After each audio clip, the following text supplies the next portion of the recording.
Welcome back, I'm Ron the Cook. Easter's right around the corner and you're gonna need a cocktail to get through family dinner.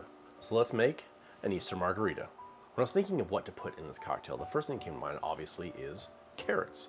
So we're gonna go with a little bit of carrot juice, but what goes great with carrots? Pineapple and a little bit of mint. Let's get started. I'm gonna start with 3 ounces of cold pressed carrot juice or 90 mils. Next up, our pineapple juice. Go with 1 ounce.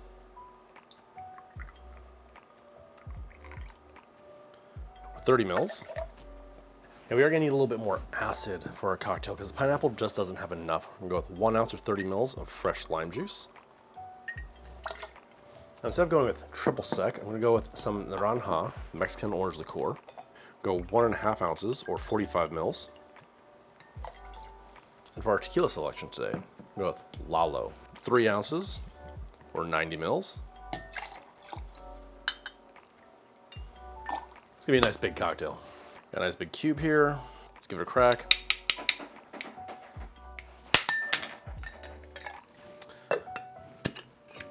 Throw our cap on, get a nice hard shake.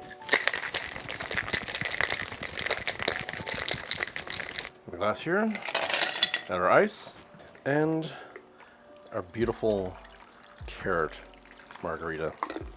Just got enough for 1.5 in here. You're gonna need it. And to garnish,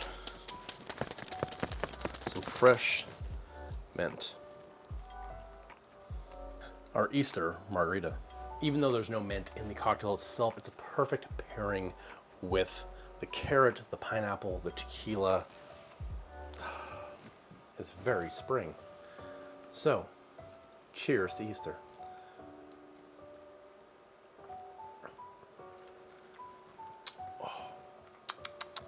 Oh yeah, delicious. Get that sweet earthiness from the carrot juice. A little bit of that tropical pineapple. And as you saw, I had absolutely no sweetener to this other than the naranja. I want this cocktail to be much more light and refreshing. You gotta get your juice in somewhere. And that LALO Tequila is absolutely chef's kiss. If you want to check out the rest of my Easter recipes, click right there. If you want to check out some other cocktails, click right there for Thirsty Thursdays. Until next time, I'm Ron the Cook.